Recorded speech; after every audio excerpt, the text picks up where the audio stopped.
Nós dissemos hoje de manhã, começamos hoje de manhã a falar sobre um tema que dissemos vamos desenvolver a partir de hoje, à noite, todas as noites, até completá-lo. E o tema é a importância da Bíblia. Eu disse também que sobre esse título nós já pregamos várias mensagens, mas ela não será exatamente como as outras, embora tenham o mesmo nome, o mesmo título.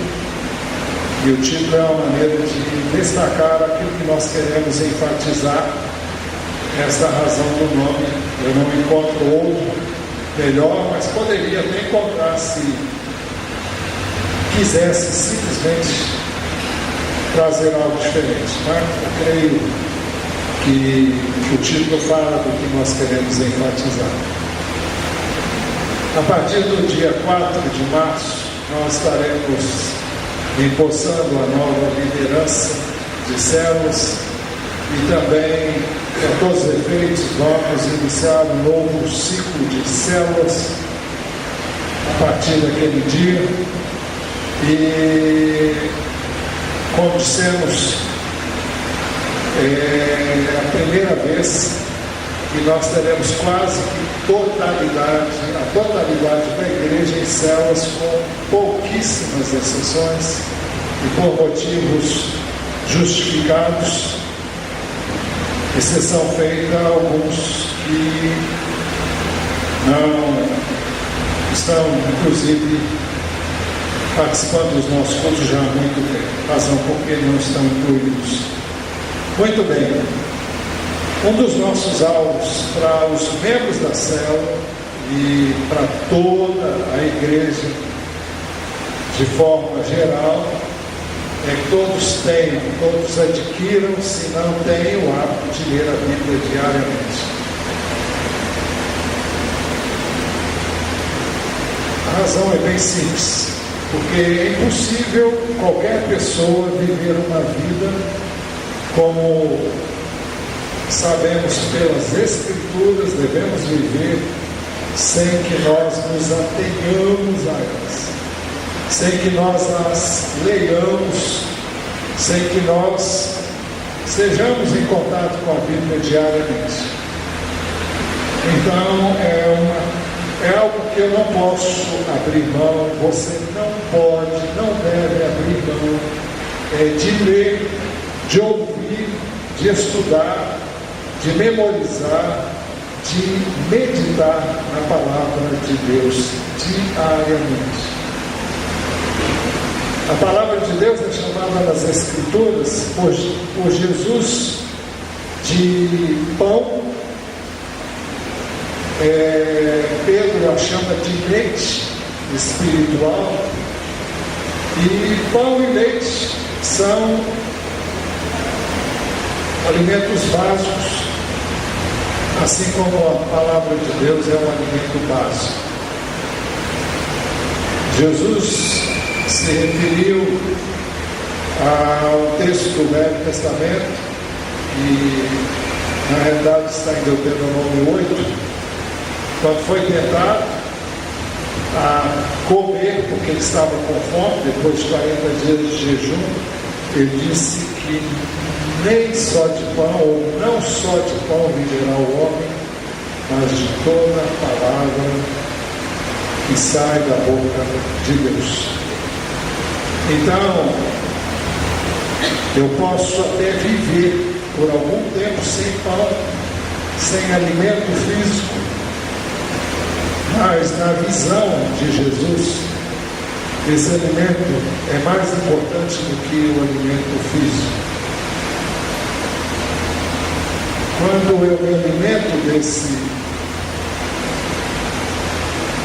desse pão, desse leite espiritual, então eu tenho condições de ter as demais coisas. Serão simplesmente consequências naturais de uma vida com Deus e na dependência dele. Eu não estou dizendo que uma pessoa vai cruzar os braços e os alimentos vão cair do céu. Isso não é verdade, você sabe disso. Mas existem prioridades e nós devemos estar atentos para essas prioridades. Então, o tema é a importância da Bíblia. Nós vimos hoje de manhã, perguntamos por que a Bíblia é importante. E a resposta é porque é a única fonte autorizada, confiável e completa da revelação de Deus. Nós vimos hoje de manhã que Deus se revela ao homem de vários modos. Primeiro, através das coisas criadas. Depois, em segundo lugar, através da história. Em terceiro lugar, através dos acontecimentos do dia a dia. Assim, Deus se revela destas três maneiras.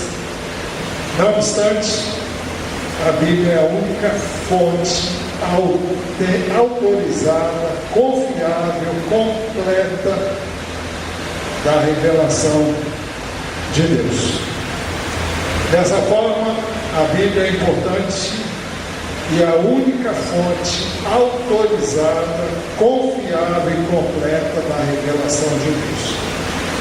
Primeiro, porque é a palavra de Deus em linguagem humana. Isso nós trabalhamos hoje de manhã, não vamos repetir, mas só vou ler o texto. Hebreus 1 e 2. Há muito tempo Deus falou muitas vezes, de várias maneiras, aos nossos antepassados por meio dos profetas. Mas nestes últimos dias falou-nos por meio do Filho, a quem constituiu o herdeiro de todas as coisas e por meio de quem fez o universo. Eu queria mais retorno um pouquinho, porque eu estou precisando. É significativo o fato de que Deus o meio de Deus se comunicar conosco é através da sua palavra. E Ele fez isso através dos profetas. E quando a Bíblia fala dos profetas, é uma referência ao Velho Testamento. E falou-nos nesses últimos dias por meio de Jesus. É uma alusão ao que veio a ser depois o Novo Testamento, que tem as palavras de Jesus, os 4 evangelhos e os desdobramentos deste ensino de Jesus através das muitas epístolas que nós temos, livros do Novo Testamento. Muito bem, a Bíblia é importante e a única fonte autorizada, confiável e completa da revelação de Deus. Em segundo lugar, porque ela registra a revelação que Deus fez de si mesmo aos homens.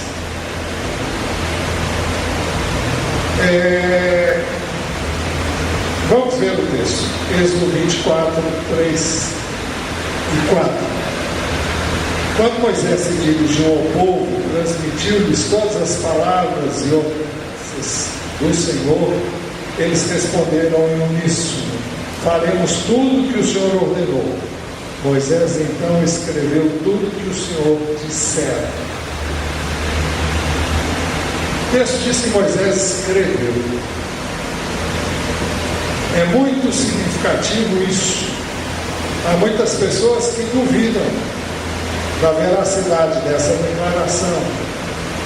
Elas esquecem que descobertas arqueológicas mostram que a escrita era algo que já acontecia 4.000 anos antes de Cristo. E o livro a Bíblia, os primeiros livros, nós cremos, foram escritos por Moisés, foram escritos 1.400 anos antes de Cristo. Essa é a data em que Moisés estava ministrando e que ele terá escrito, cremos que foi ele que escreveu, os primeiros 5 livros da Bíblia e também o livro de Jó. A crítica bíblica atribui a Moisés também, através de vários meios de pesquisa que se encontram, que são usados para chegar-se a essas conclusões. Mas o fato é que Deus determinou a Moisés para escrever. E ali era o início de muitos outros escritos que seriam feitos ao longo da história, até que a Bíblia viesse a ser um livro inteiro.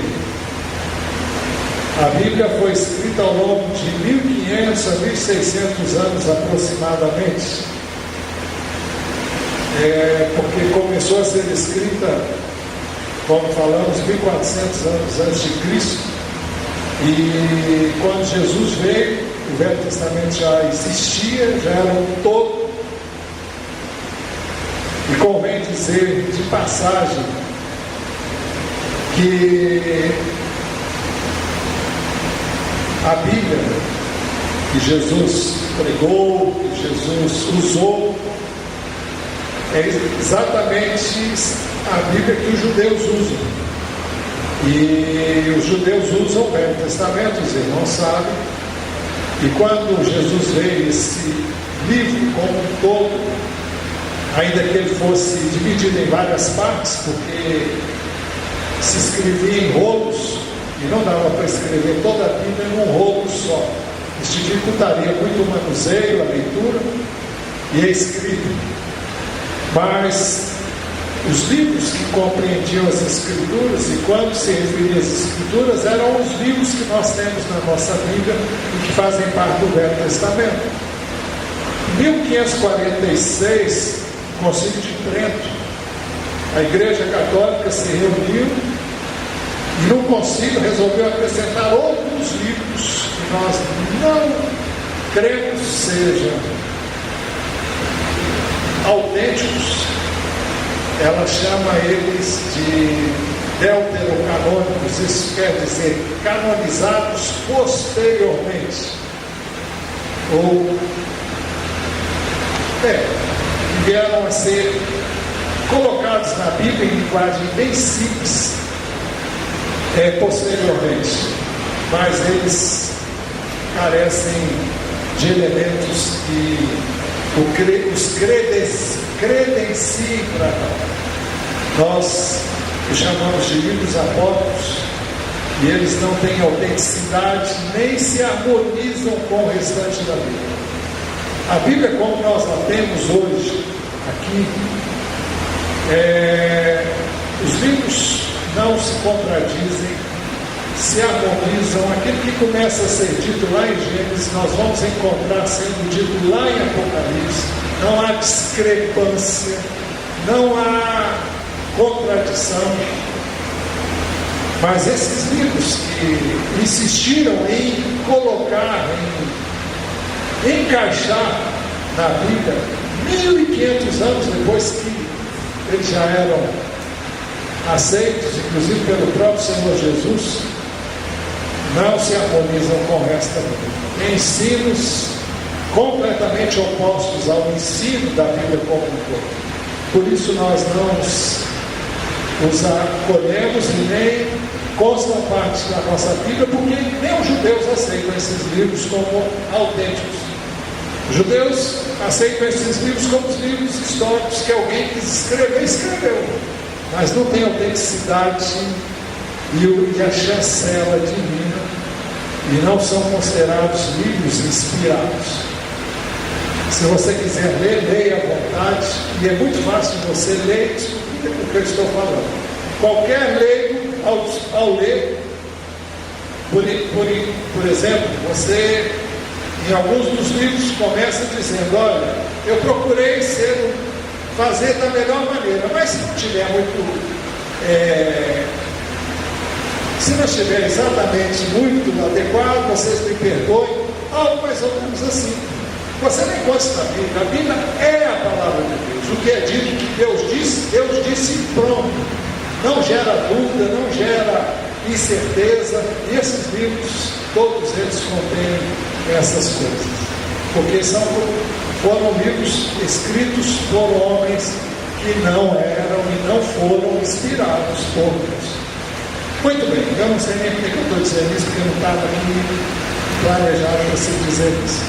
Mas o fato é que Deus mandou Moisés escrever, e Moisés escreveu. O verso 12 diz assim: disse o Senhor a Moisés: suba o monte, venha até mim e fique aqui.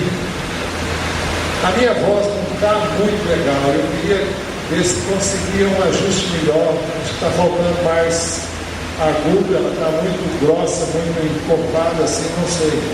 Também não quero que fique fininha não, mas por favor, veja aí o que é possível melhorar aí. Ou é falta de retorno aqui, eu não sei. O verso 12 diz assim: diz o Senhor a Moisés: suba ao monte, venha até mim e fique aqui, e lhe darei as tábuas de pedra com a lei e os mandamentos que escrevi para a instrução do povo. O texto diz que Moisés receberia algo que Deus escreveu para a instrução do povo. Ele deveria subir ao monte, Deus passaria isso para ele. O segundo texto dentro desse mesmo assunto, porque registra a revelação de Deus que Deus fez de si mesmo aos homens, é o segundo slide. Nós lemos em Êxodo 32, 15. Então Moisés desceu do monte, levando nas mãos as duas tábuas da aliança. Estavam escritas em ambos os lados, frente e verso. As tábuas tinham sido feitas por Deus. O que nelas estava gravado fora escrito por Deus. Veja os detalhes. As tábuas tinham sido feitas por Deus. O que nelas estava gravado fora escrito por Deus. É significativo isso. Não foram as únicas palavras que Moisés escreveu. Aliás, aqui não foi nem Moisés que escreveu, mas nós vemos que há uma ordem de Deus para que Moisés escrevesse. Aqui há um relato específico relacionado às tábuas que Deus daria já escritas para ele. As demais coisas ele deveria escrever. O segundo slide tem Êxodo 34, 1, que diz assim: isso já é porque ele desceu do monte, e quando ele desceu, ele encontrou o povo pervertido, encontrou o povo numa festa desregrada, haviam comido, haviam bebido bebida alcoólica, estavam desgovernados e cada um estava entregue a si mesmo, e eles haviam feito um ídolo, um bezerro, e estavam se prostrando diante daquele bezerro. Moisés, quando desceu no monte com as tábuas da lei e viu aquilo, ele julgou as tábuas que Deus havia dado para ele no chão, elas se quebraram, e dessa forma fica claro para nós que o povo havia quebrado a lei de Deus.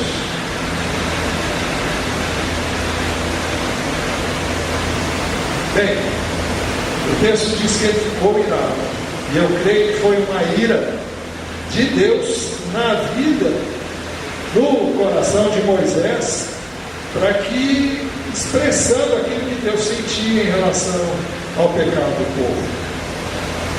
Então Deus determinou, esse é o terceiro slide, e disse o Senhor a Moisés: talhe 2 tábuas de pedra, semelhantes às primeiras, e nelas escreverei as palavras que estavam nas primeiras tábuas que você quebrou.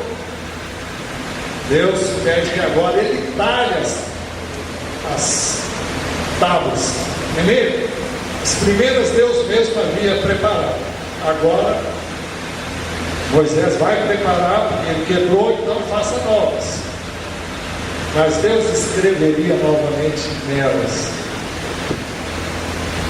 O quarto slide sobre esse mesmo tópico é Deuteronômio 10. Naquela ocasião, o Senhor me ordenou: corte 2 tábuas de pedra, como as primeiras, e suba para encontrar-se comigo no monte. Faça também uma arca de madeira. Eu escreverei nas tábuas as palavras que estavam nas primeiras, que você quebrou, e você as colocará na arca. Então fiz a arca de madeira de acácia, cortei 2 tábuas de pedra, como as primeiras, e subi o monte, com as 2 tábuas na mão. O Senhor escreveu nelas o que tinha escrito anteriormente, os 10 mandamentos que havia proclamado a vocês no monte, no meio do fogo, no dia em que estavam todos reunidos. O Senhor as entregou a mim. São descrições de detalhes e pormenores relacionados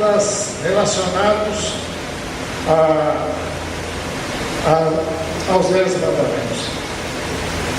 O próximo slide, de número 5, sobre esse mesmo tópico, é Deuteronômio 31.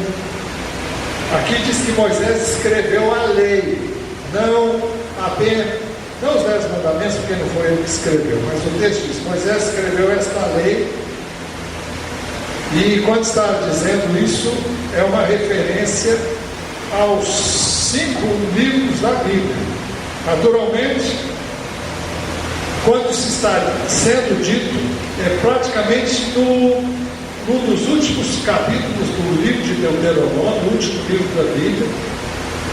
E possivelmente Moisés não terminou de escrever esse livro, porque morreu, mas até o momento que ele esteve vivo, ele escreveu. E possivelmente Josué terá completado o que ele havia começado a escrever. Não sabemos quem completou, mas o fato foi completado, porque depois alguém escreveu no mesmo livro como é que foi que Moisés morreu. Depois que ele morreu, ele não pôde escrever mais. Mas Deuteronômio 31, 9 diz assim: Moisés escreveu essa lei e a deu aos sacerdotes, filhos de Levi, que transportavam a arca da aliança do Senhor, e a todos os líderes de Israel. E Moisés lhes ordenou, ao final de cada 7 anos, no ano do cancelamento das dívidas, durante a festa das cabanas, quando todo Israel vier apresentar-se ao Senhor, o seu Deus, no local que ele escolher, vocês verão esta lei perante eles, para que a escutem.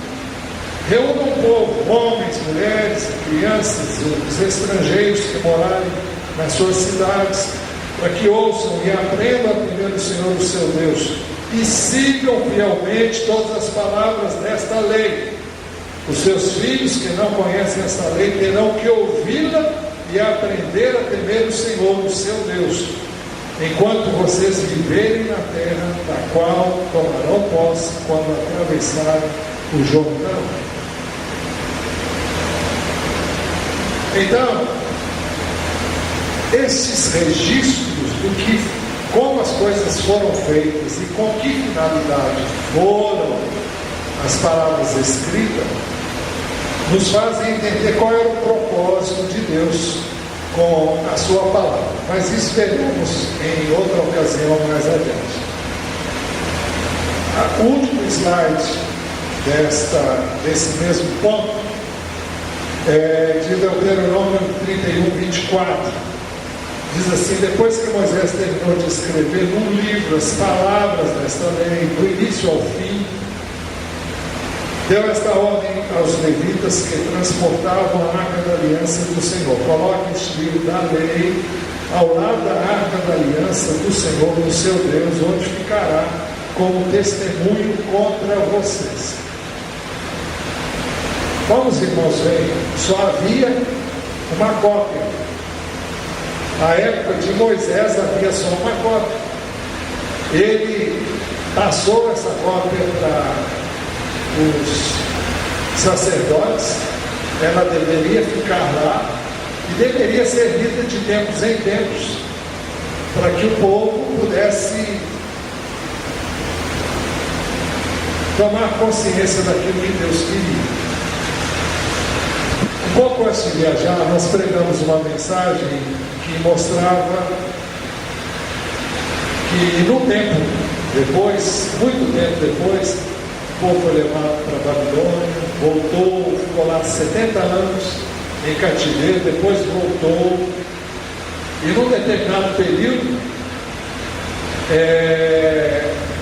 o povo se ajuntou todo na praça, quebrantado, para ouvir a palavra de Deus. E o povo ouvia desde que o sol aparecia no horizonte até durante 6 horas consecutivas. E o povo ouviu a palavra dias seguidos. E depois o povo começou a chorar quando ouvia as palavras. Porque à medida em que nós lemos esse livro, principalmente o povo, ele poderia ver quanto havia errado, quanto seus pais haviam transgredido esse livro, e eles podiam descobrir que tudo que havia acontecido a eles de mal, de ruim, era consequência exatamente do fato deles terem deixado de lado a lei de Deus, deixado de lado os ensinos de Deus, e eles então eram o resultado da desobediência. Estavam colhendo, tinham colhido já todo o mal resultante da transgressão desse livro, e por isso choravam. Depois disso, no mesmo livro, eu não me lembro se é Esdras ou Neemias, o texto diz que eles continuaram a ler o livro, e então liam durante 3 horas, e as 3 horas seguintes eles confessavam seus pecados. Ouviam, tomavam para si aquilo que cabia a cada um, e depois durante 3 horas estavam orando e confessando pecado após pecado que eles ou seus pais, e aí como nação, eles haviam cometido. Eu não sei se você já fez isso, mas nós já fizemos aqui algumas vezes, já tem muito tempo que a gente não faz. É bíblico orar pelos, confessando e pedindo a Deus que perdoe os pecados da nação. Os irmãos já pararam para pensar quantos pecados são cometidos em solo brasileiro? Quanta idolatria, quanta feitiçaria, quanto homicídio, quanto adultério, quanta transgressão da palavra de Deus. Então, eles fizeram isso, confessaram seus próprios pecados e os pecados que seus pais haviam cometido e haviam trazido problemas para toda a nação, inclusive os seus descendentes, que eram eles. Muito bem. Assim, a Bíblia registra a revelação que Deus fez de si mesmo aos homens. Mas a Bíblia é importante e a única fonte autorizada, confiável e completa da revelação de Deus em terceiro lugar, porque o conteúdo da Bíblia é a verdade e não há erro na Bíblia. A Bíblia é um livro que não tem erros. A Bíblia, como ela foi escrita e entregue, ela não tem erros, não há discrepâncias, não há nada que possa dizer isso não é verdade. Jesus deixou isso claro quando ele orou, estava orando ao Pai, e disse assim, ele pediu que Deus, o Pai, santificasse os seus discípulos na verdade. Ele disse assim, santifica-os na verdade, a tua palavra é a verdade. Ela não contém erro, não contém mentira, não contém nada que não seja senão a verdade.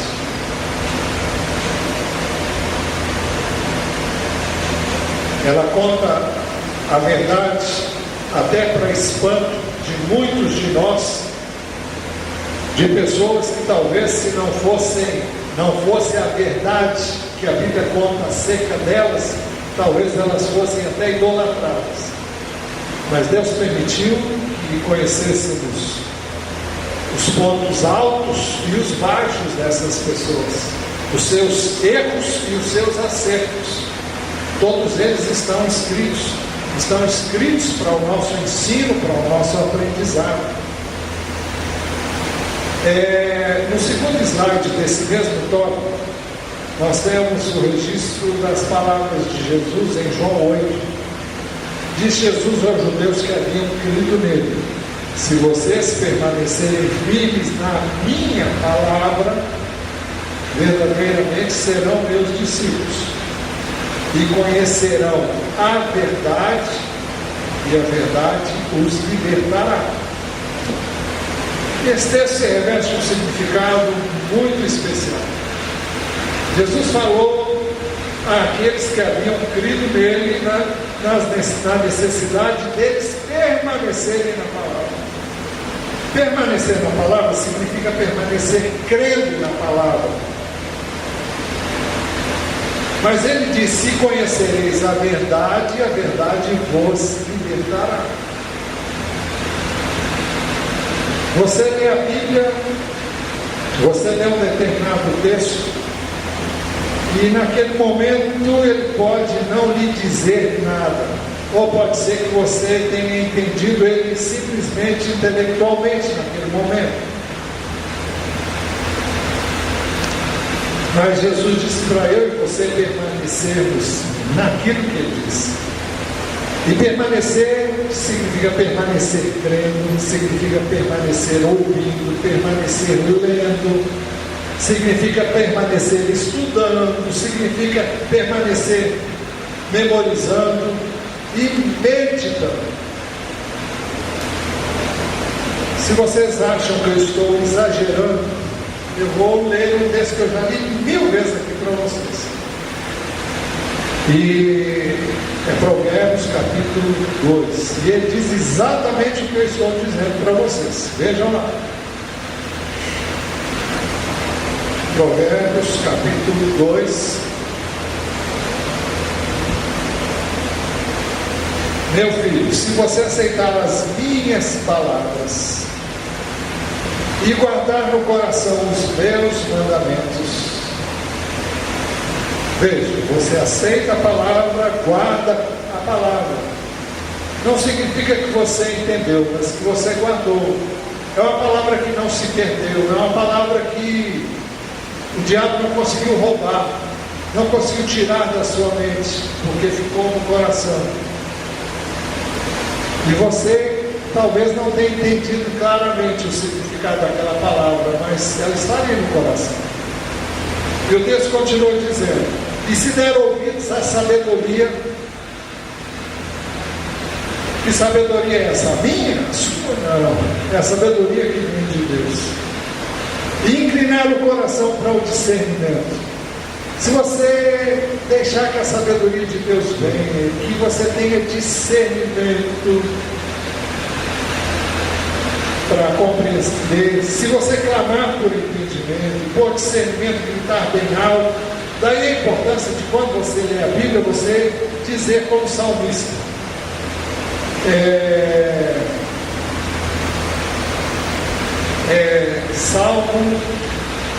Salmo 119, versículo 18. O que diz lá que eu estou me esquecendo aqui? Quem sabe? Gente, abra os meus olhos para que eu contemple as maravilhas da tua lei. É isso mesmo? Então, o clamar é para isso. Se clamar por entendimento, por discernimento, gritar bem alto. Então é importante, antes de ler a Bíblia, orar. Senhor, me dá entendimento. Porque não basta entender intelectualmente. É preciso entender com a ajuda do Espírito. É preciso realmente ter o coração aberto para entender o que Deus quer falar comigo e com você através daquele texto. Se procurar a sabedoria como se procura a prata e buscá-la como quem busca um tesouro escondido, então você entenderá o que é temer o Senhor e achará o conhecimento de Deus. Pois o Senhor é quem dá sabedoria, de sua boca procedem o conhecimento e o discernimento. Ele reserva a sensatez para o justo, como um escudo protege quem anda com integridade. Bem, então, Jesus disse: conhecerão a verdade vos libertará. Eles haviam crido em Jesus. Agora, continue lendo o texto e você vai descobrir que eles não permaneceram crendo.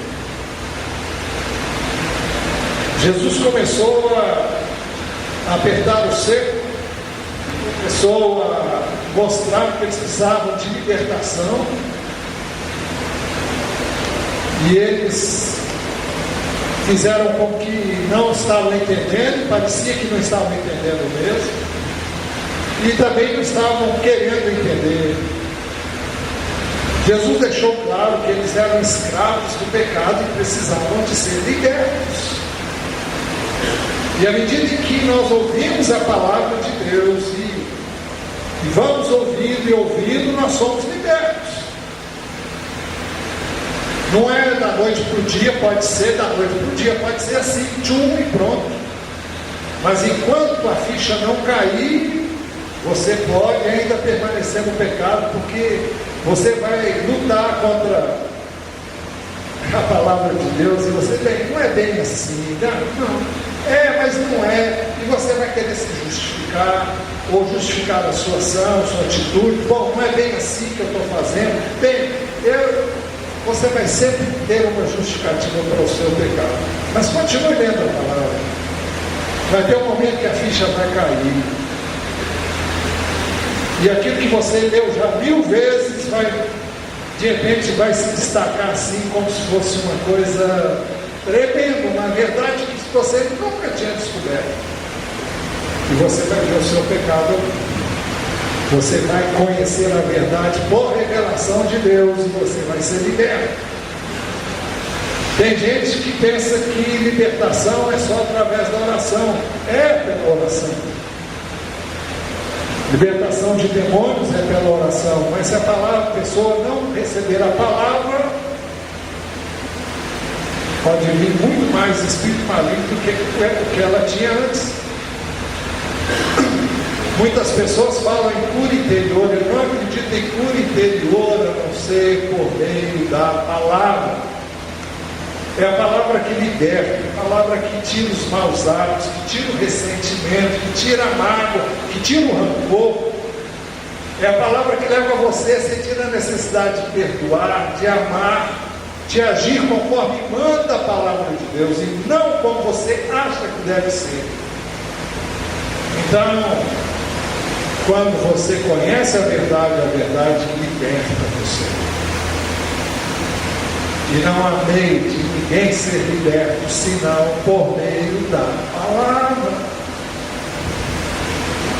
Não se deixe enganar. As pessoas recebem Cristo com muita facilidade, mas nem todos perseveram crendo em Jesus. Jesus disse que, por N razões, muitos iam desistir. Mas a semente plantada numa boa terra haveria de frutificar. E a boa terra é o coração que recebe, o coração que é sensível, ou se deixa tocar pelo Espírito, e Deus vai trabalhando e a pessoa vai sendo liberta, até ser totalmente liberta de fortalezas e coisas que prendem a vida dela. Mas em quarto lugar, a Bíblia é importante. E a única fonte autorizada, confiável e completa da revelação de Deus, porque o seu conteúdo é um perfeito tesouro de instrução divina. O Salmo 19 diz assim: a lei do Senhor é perfeita. Então, primeira coisa, a lei de Deus é perfeita, ela não tem defeito. E quando eu começo a pensar nisso, eu me lembro de Romanos. E Paulo procura dizer que o problema não estava na lei, o problema está na incapacidade do homem de cumprir a lei.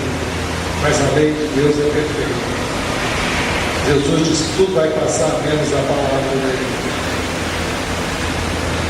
Depois diz que ela revigora a alma. Também o texto diz que os testemunhos do Senhor são dignos de confiança. Pode acolher, receber, porque não tem erro. E tornam sábios os inexperientes. Aqueles que não têm sabedoria podem adquiri-la através da palavra, se deixarem persuadir por ela. Os preceitos do Senhor são justos. Não há tortuosidade, não há injustiça neles. Eles dão alegria ao coração. Se há uma coisa que eu e você temos que ter, é a alegria na palavra de Deus. Esse livro deve nos alegrar, deve nos regozijar, levar a regozijar-nos nesse livro e no autor dele, que é o Senhor. Os mandamentos do Senhor são líquidos, são transparentes, são claros. Por isso que eles trazem luz aos olhos. Os mandamentos do Senhor são líquidos e trazem luz aos olhos. O temor do Senhor é puro. Quando há o temor de Deus, o que gera o temor de Deus em nós é algo puro, é algo santo e dura para sempre. As ordenanças do Senhor são verdadeiras, são justas, repete, são mais desejáveis do que o ouro. Será que nós desejamos a palavra de Deus mais do que o ouro? Mais do que muito ouro puro? Será que nós desejamos a palavra de Deus mais do que os bens, do que as riquezas?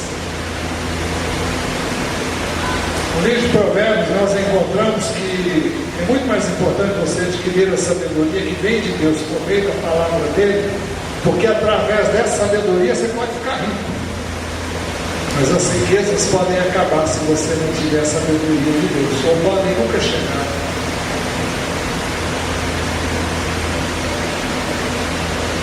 O texto diz que a lei do Senhor, os mandamentos do Senhor, as ordenanças do Senhor são mais doces do que o mel, do que as gotas do favo. Você pode perguntar a você, é assim que eu vejo a palavra de Deus? O verso 11 diz, por elas o teu servo é advertido. E finalmente a grande recompensa em obedecer-lhes. Tudo isso aqui é verdadeiro e você sabe que é verdadeiro. Mas a Bíblia é importante, é a única fonte autorizada, confiável e completa da revelação de Deus. Em quinto lugar, porque a Bíblia é a autoridade única em matéria de fé e religião.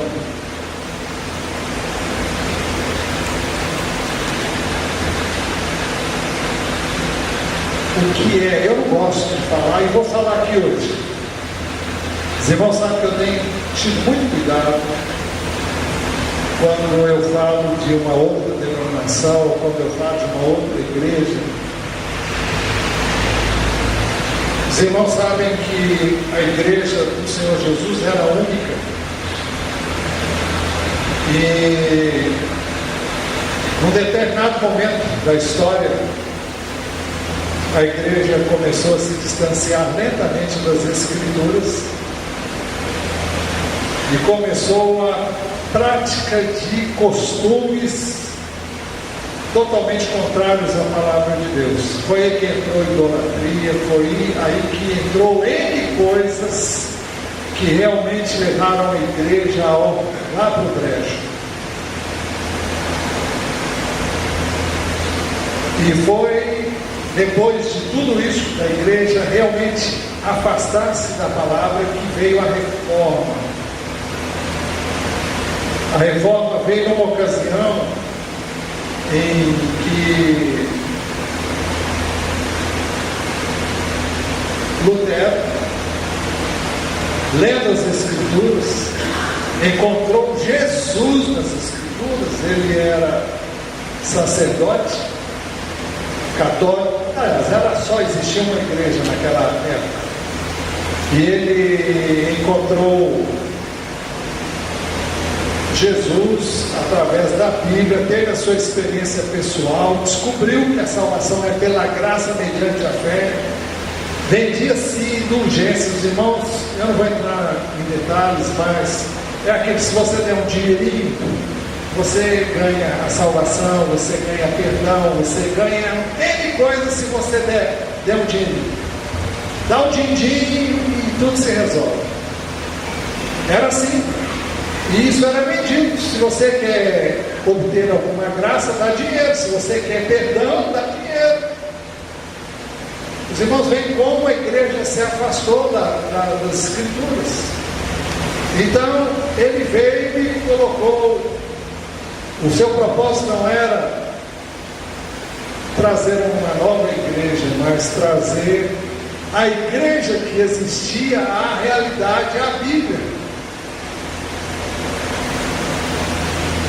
Mas isso não aconteceu. Ele foi expulso da igreja, e a sua expulsão, a sua excomunhão, como é que chama? Excomunhão, fez com que ele tomasse rumo oposto ao desvio da palavra, e ele começou a pregar a palavra e conseguiu um monte de gente que estavam pensando da mesma forma, e foi assim que surgiu. Mas esse movimento não foi único. Na realidade, nós somos de um movimento que começou antes de Lutero, os anabatistas.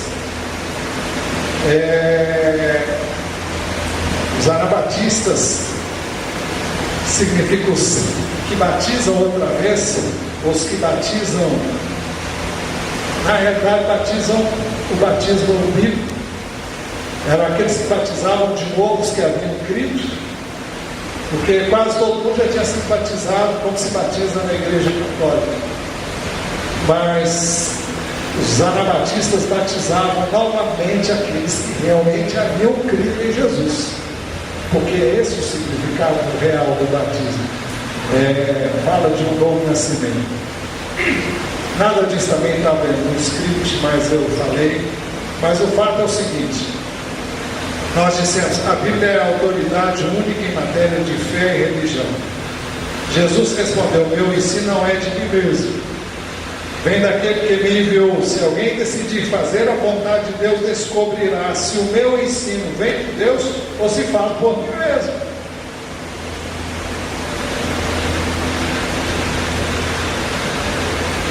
Nós sabemos que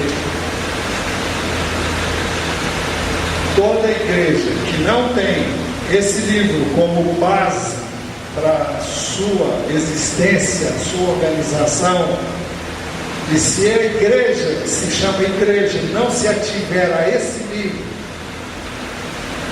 ela está fadada a inventar 1000 coisas que não tem nesse livro. Mas ela não poderá dizer que a Bíblia é a única regra de fé e prática dessa igreja. A igreja católica não pode dizer isso.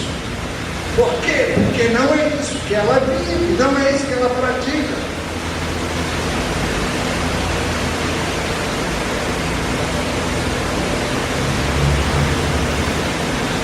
A palavra de Deus diz que há um só mediador entre Deus e os homens, Jesus Cristo, homem. E na igreja católica existem muitos mediadores. Eu não estou falando mal da igreja, estou só mostrando o que eu tenho em mente mostrar. A Bíblia é a autoridade única em matéria de fé e religião. Tudo aquilo que não está calcado e baseado na Bíblia não procede de Deus. E Jesus disse algo que é muito importante. Se nós podemos provar e ver se esse livro funciona, se esse livro é verdadeiro. Ele nos desafiou a fazer. Ele disse: o meu ensino não é meu. O meu ensino não é de mim mesmo, mas vem daquele que me enviou. Se alguém decidir fazer a vontade de Deus, descobrirá se o meu ensino vem de Deus ou se fala por mim mesmo. E outras palavras, põe em prática o que eu estou ensinando, porque vem de Deus. Faça e você vai ver que vai funcionar, vai acontecer. Não é da boca para fora, não é invenção de homens, não é história com ele. Eu estou acabando. O segundo slide mostra Romanos 1, dentro desse mesmo tópico 16, Paulo diz assim: não me envergonhe do Evangelho, porque é o poder de Deus para a salvação de todo aquele que crê. O que o Evangelho é? Poder de Deus para a salvação de todo aquele que crê. As pessoas buscam muitos milagres, e que eles venham, que aconteçam de montão, mas o maior milagre é a salvação de uma vida, é a mudança provocada pelo Evangelho na vida de uma pessoa. Mas quem é alcançado pelo Evangelho não é mais a mesma pessoa. E as igrejas estão cheias de pessoas que nunca nasceram de novo. Estão na igreja, mas o Evangelho não transformou a vida delas. Por quê? Porque eles não receberam essa palavra na sua inteireza. O que caracteriza uma pessoa realmente do Senhor é o poder do Evangelho na vida dela. Não me envergonhe do Evangelho, porque é o poder de Deus para a salvação de todo aquele que crê, primeiro do judeu, depois do grego. Porque no Evangelho,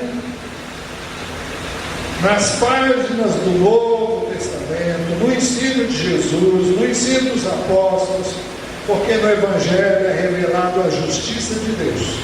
Uma justiça que do princípio ao fim é pela fé. Não é por obras, é por fé. Como está escrito: o justo viverá pela fé. E o terceiro slide, esse mesmo ponto, registra o texto com o qual eu encerro. 2 Coríntios 5,17. Portanto, se alguém está em Cristo, é nova criação. As coisas antigas já passaram, eis que surgiram coisas novas, ou como diz uma outra versão, eis que tudo se fez novo. Então, se alguém está em Cristo, é nova criação, é nova criatura, tudo é novo. Não significa perfeição, não significa que você nunca mais vai pecar, mas significa que há uma mudança de água para o vinho. Isso é Evangelho, isso é palavra de Deus. Por isso nós dissemos que a Bíblia é a autoridade única em matéria de fé e religião. O que mais tem aí é religião, cada uma seguindo uma coisa. Poucas seguem a Bíblia. Conclusão: por isso nós podemos dizer que a Bíblia é importante, porque é a única fonte autorizada, confiável e completa da revelação de Deus. Daí a importância de ouvir, ler, estudar, memorizar, meditar todos os dias na Bíblia. Se a Bíblia é isso mesmo, eu e você precisamos ler esse livro todo dia. Porque disso vai depender a minha vida e a sua vida. Vai depender uma vida de vitória e uma vida de fracasso. Quando eu falo de vitória, eu não estou falando de uma pessoa que está numa boa, cheia de dinheiro. Não, isso não é vida de vitória. Vida de vitória é uma vida em que Deus lhe dá a graça para você vencer cada obstáculo e ser com Ele vitorioso naquela situação. Os obstáculos estão aí, são muitos, mas nós temos a vitória por meio de nosso Senhor Jesus Cristo. Se conhecemos a palavra, se nos ativermos a ela, estivermos sendo alimentados e fortalecidos por ela, nós seremos capacitados para enfrentar cada situação e saber o que fazer e como fazer em cada uma delas. Você pode dizer amém? Amém.